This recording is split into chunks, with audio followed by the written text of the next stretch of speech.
하나님 말씀 요한계시록 8장 6절에서 13절 말씀을 같이 봉독을 했습니다. 우리 이 말씀 가지고 불의한 체제는 심판받는다라고 하는 제목으로 우리 하나님 말씀 증거하겠습니다.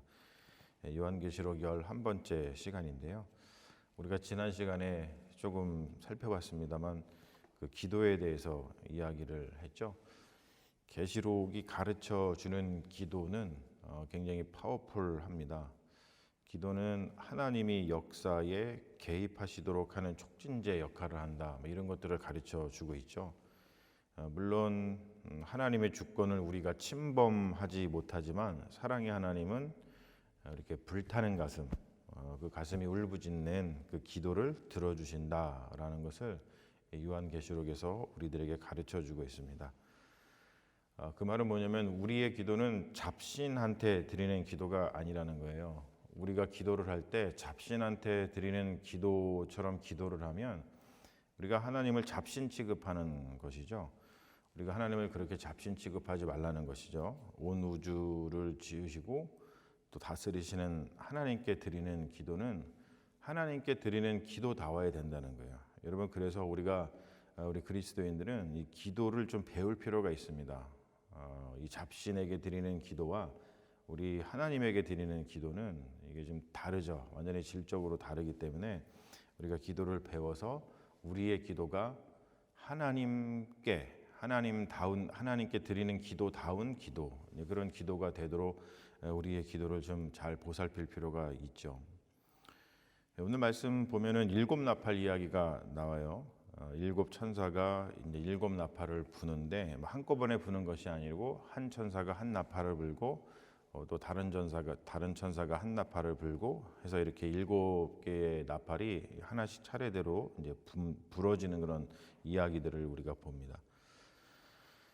구약 시대를 보면은 이 나팔을 불 때 양각 나팔을 불었잖아요. 지금처럼 금관 나팔 이런 것이 아니죠. 양의 뿔 그것을 가지고서 나팔을 만들어서 이렇게 부는데 구약의 시대에 보면은 이 구약 성경에 보면은 나팔을 불 때에 세 개의 경우죠. 첫 번째는 뭐냐면 하나님이 나타나실 때, 하나님이 어떠한 임재, 현현 이런 것들을 나타낼 때 나팔을 불었고, 그리고 두 번째는 전쟁을 소집할 때 나팔을 불었습니다.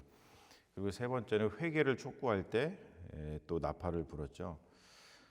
이 7나팔 이야기를 가만히 들여다보면은 출애굽기의 재현이에요. 나팔을 불어서 출애굽을 보면 나팔을 불어서 당시 애굽에서 일으켰던 그 재앙 그런 것들을 우리가 볼 수 있는데, 그런 것들을 이 나팔을 불면서 출애굽 당시에 애굽 이집트에서 일으키셨던 그 재앙을 회상시키는 그런 일련의 재앙들이 다시 일어나는 것을 이 나팔 이야기에서 볼 수가 있습니다. 출애굽기에서 우리가 하나님이 모세를 통하여서 재앙을 일으키신 그 궁극적인 이유가 있죠. 그 출애굽기를 보면은 왜 하나님께서 재앙을 일으키시는가? 지금 오늘도 이제 나팔을 불면서 재앙이 이제 닥치는데 왜 재앙을 출애굽기에서 하나님께서 일으키셨는 걸 보면은 억압당하고 핍박받는 이스라엘 백성들을 출애굽, 즉 구원이죠. 출애굽시키기 위해서, 구원하시기 위해서 재앙을 일으키십니다. 그러니까 하나님께서 이스라엘을 애굽에서 구원하신 그 이유, 역사에 개입하신 거죠. 그 개입하신 그 이유는 이스라엘이 고통 속에서 부르짖었기 때문에 그래요. 우리가 출애굽기 1장을 보면은 그 부르짖음의 상황이 나오잖아요. 그 애굽으로 갔던 그 야곱의 자손들 이스라엘이 그곳에서 노예가 돼서 너무나 고된 노역을 하면서 그 애굽이라고 하는 거대한 제국의 노예로 살면서 너무너무 고통 속에서 힘들고 어려웠죠. 그러다 보니까 계속 부르짖었습니다. 하나님 우리를 돌봐주시옵소서, 하나님 우리를 구원하여 주시옵소서. 즉 기도가 하나님의 구원을 촉발했어요. 우리가 출애굽기에서도 보는 말씀이죠. 그래서 오늘 7나팔을 부는 그 이야기가 시작이 되는데, 처음에 네 나팔, 오늘 우리가 읽은 부분입니다. 그 네 나팔 재앙은 로마 제국에 의해서 조직되고 통제되는 세계에 대한 심판을 가리킵니다. 우리가 출애굽기의 내용을 잘 상기해 보면은 어렵지 않게 이해를 할 수가 있습니다. 다른 말로 표현해서 오늘 말씀의 제목과 같이 불의한 체제는 심판을 받는다는 거예요. 죽음의 체제죠. 사람들을 못 살게 하고 사람들의 눈에서 눈물을 나게 하고 사람들의 그 입에서 어떤 신음소리, 고통의 소리가 나오게 하고 정말 살기 힘들다. 이게 세상이야? 이게 나라야? 이러한 세상에서 우리가 어떻게 살아? 라고 하는 그 울부짖음, 그런 것을 만들어내는 죽음의 체제, 거기에 대한 심판의 말씀이라는 거죠. 그리고 우리가 다음 시간에 살펴보겠지만 다음 시간에 살펴볼 그 나머지 세 나팔 재앙은 그러한 불의한 세계의 그 체제죠. 불의한 세계를 떠받치고 있는 그 권력자들이 있고 그리고 짐승의 추종자들이 있습니다. 대개 이제 짐승이라는 말을 써가지고 이 요한계시록에서는 표현을 하는데 그렇게 사람들의 눈에서 눈물 나게 하고 정말 이게 나라야? 이게 우리가 사는 세상이야? 라고 하면서 이 한탄 섞인 한숨, 그런 기도가 저절로 나오게 하는 그러한 체제를 만들어내고 그리고 그런 사람들을 추종하는 그러한 사람들에 대한 심판, 그것이 나머지 세 재앙, 나팔 재앙입니다. 이 나팔 이야기의 주제는 뭐냐면 바로 불의한 체제는 반드시 심판받는다는 거예요. 여러분, 이 성경이, 하나님의 말씀이 우리에게 주시는 이 메시지를 우리가 좀 마음속에 새길 필요가 있죠. 이 말씀을 우리가 사실 마음속에 새기고 살아간다고 한다면은 우리가 살아가는 세계가 이렇게 힘들고 어렵지는 않겠죠. 그리고 그러한 불의한 체제를 만들고 지탱하고 떠받치는 사람들도 반드시 심판을 받는다라고 하는 것이 이 나팔 이야기의 주제입니다. 이 불의한 세계 체제에서 이 고통당하고 있는 모든 이들에게 얼마나 큰 위로와 소망이 되는 하나님의 약속의 말씀인가 우리가 알 수가 있는데, 저는 사실 이래서 성경을 좋아합니다. 그리고 그래서 제가 기독교 신앙을 너무나 소중하게 생각하고 제가 기독교 신앙을 가지고 있다는 것을 자랑스럽게 생각하고 그리고 그 중심에 서서 이렇게 목사가 되어서 말씀을 선포하는 자리에 섰다는 것을 굉장히 하나님께 감사하는 그런 아주 큰 요소 중에 하나이죠. 이 나팔 재앙을 들여다보면은 일단은 그 옛날 고대 유대인들의 어떤 그 우주관을 우리가 잠깐 이야기할 필요가 있어요. 오늘 말씀 보면은 땅, 바다, 강, 그리고 태양, 달, 별, 천체라고 그러죠. 이런 것들에 이제 심판 재앙이 내려지는데 그런 이유가 있습니다. 땅과 바다와 강과 천체, 하늘의 뭐 태양, 별들, 뭐 달, 이런 천체는 이 세계를 구성하는 네 가지 요소라고 생각을 했어요. 그러니까 여기에 지금 심판이 가해지는 것이죠. 이 세계의 심판이 가해지는 거예요.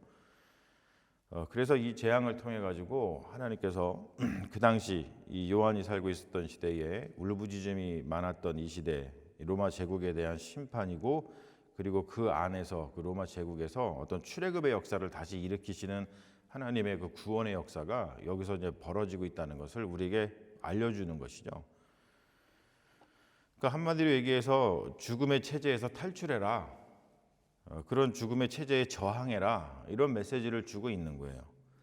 첫 번째 나팔을 보면은 땅을 타격을 하는 재앙이 나타나고 있죠. 7절에 보면은 이렇게 말씀이 나옵니다. 피 섞인 우박과 불이 땅에 쏟아져서 땅의 3분의 1과 또 땅에 이게 심겨져 있던 수목, 나무들의 3분의 1을 태우고 각종 푸른 풀도 태워버렸다.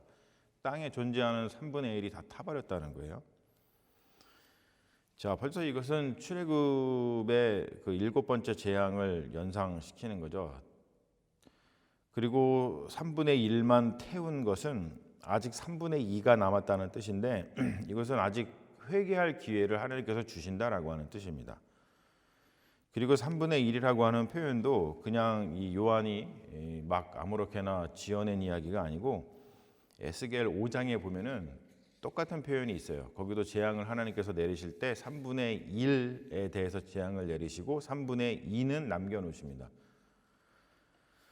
제가 누누이 말씀드렸죠. 신약은 구약의 데칼코마니예요. 데칼코마니. 그것을 잊지 말아야 됩니다. 그래서 신약을 잘 알려면 구약을 잘 알아야 돼요. 자, 두 번째 보면은 두 번째 나팔 이야기를 보면은 자, 땅을 타격을 했는데 첫 번째는 두 번째는 바다를 타격을 합니다. 그 재앙이 나오죠.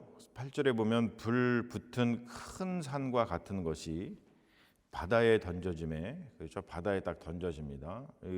불 붙은 큰 산, 이것은 우리가 지금 보면은 어떤 유성 이런 거를 연상시키기도 하죠. 그것이 이제 떨어지면은 바다에 던져져서 바다의 3분의 1이 피가 되고 바다 가운데 생명 가진 피조물들이 3분의 1이 죽고 그리고 특이한 표현이 나옵니다. 배들의 3분의 1이 깨지더라 이런 표현이 나오죠.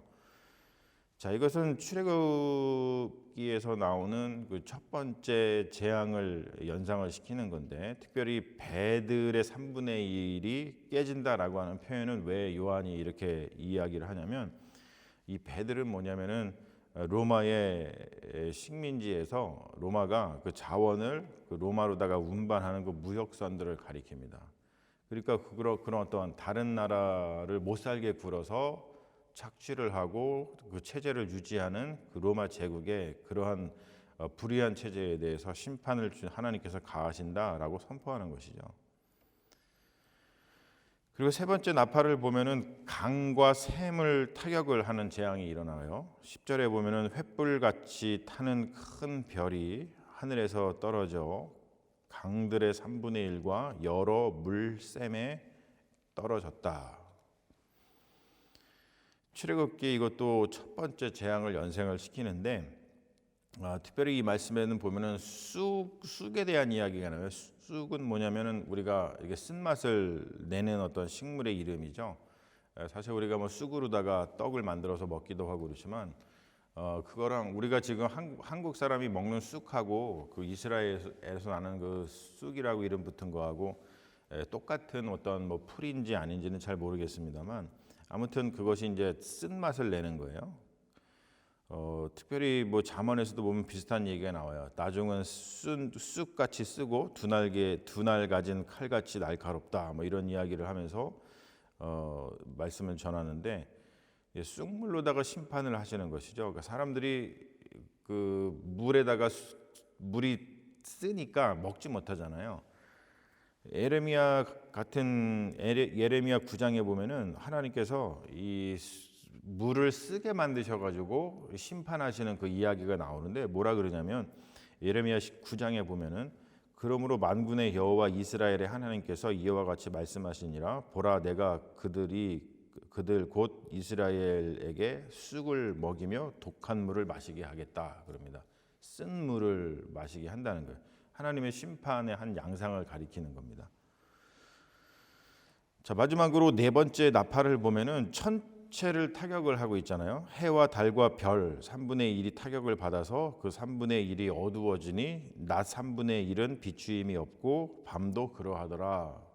자, 벌써 출애굽기에서 나오는 그 10가지 재앙 중에 흑암 9번째 재앙을 가리키는 것을 우리가 볼 수 있습니다. 그래서 이 어떠한 지금 이 4개의 나팔을 불었을 때에 그때 벌어지는 재앙은 출애굽할 때에 모세를 통해서 하나님께서 일으키신 그 재앙을 재현하면서 그러면서 또 심판을 이야기하고 심판을 하는 이유는 우리가 출애굽기에서 봤지만 하나님께서 모세를 통해서 10가지 재앙을 내리시는 이유는 그걸 통해서 이스라엘 백성을 구원하시기 위해서 그리고 애굽을 심판하시기 위해서 라는 것이었죠. 이 똑같은 이야기가 지금 로마 제국을 향해서 선포되고 있어요.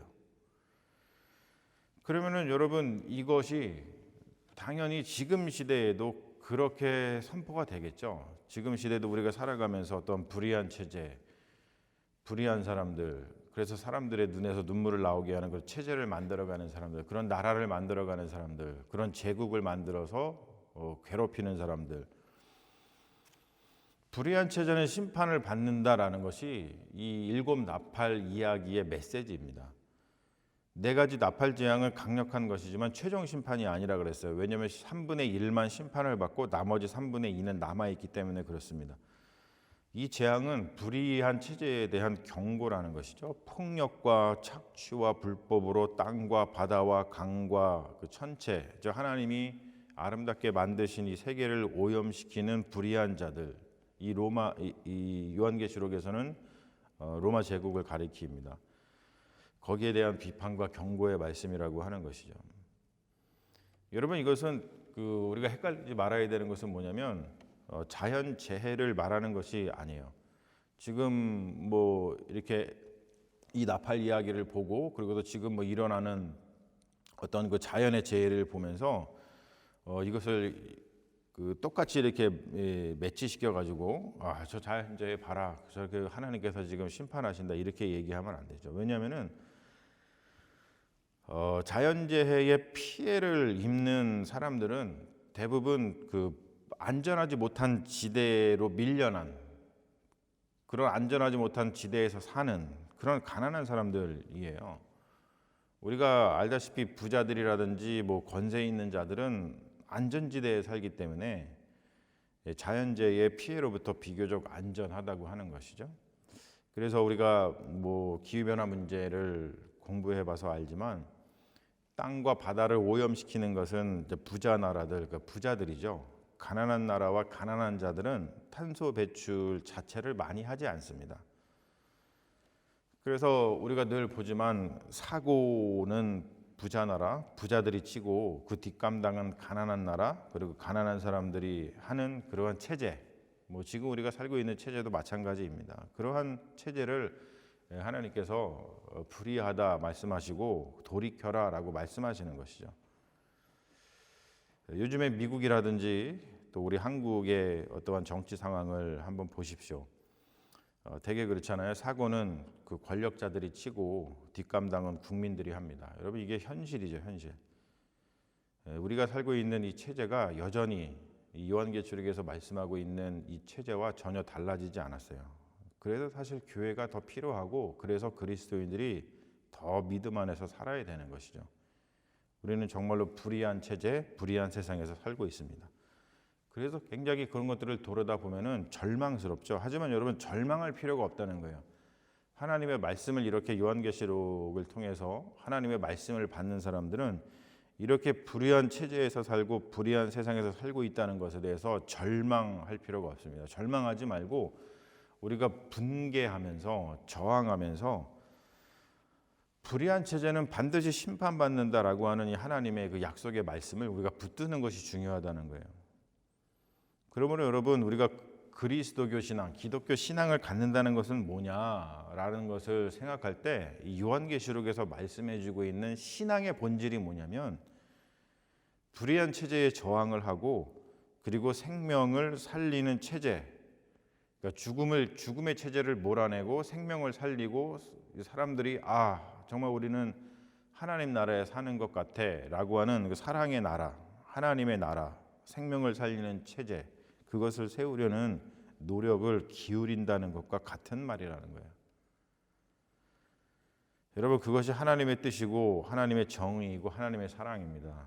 그러므로 사랑하는 여러분, 지금 우리가 바라보는 세계가 불의하고 그리고 절망스럽고 고통스럽고 어렵다 할지라도 세상이 왜 이래 라고 하면서 세상에 등을 돌리지 마시고 불의한 체제는 반드시 심판받는다라고 하는 이 하나님의 말씀, 이 약속의 말씀을 믿고 우리가 더 좋은 세상을 만들기 위해서 우리의 작은 힘이라도 보태는 그러한 믿음의 사람들이 다 되시기를 주님의 이름으로 축원합니다. 우리 잠시 기도하겠습니다. 아버지 하나님, 세상을 바라보면 참으로 힘들고 어렵고, 그리고 세상을 바라보면은 우리의 입술에서 저절로 하나님께 탄식의 기도가 흘러나오는 세상에서 우리가 살고 있습니다. 세상은 이 요한이 이야기하고 있는 이 시대와 2000년이 지난 지금 시대 하나도 달라진 것이 없는 것 같습니다. 하나님, 하지만 우리가 그런 가운데 절망하고 실망하는 것이 아니고 이 하나님의 약속의 말씀을 붙들고 하나님께서 역사하시는 그 놀라운 일에 우리가 조금이라도 힘을 보태고 또 주님께서 우리를 써주시기를 바라는 마음으로 더욱더 마음을 열고 이 말씀을 붙들기를 원합니다.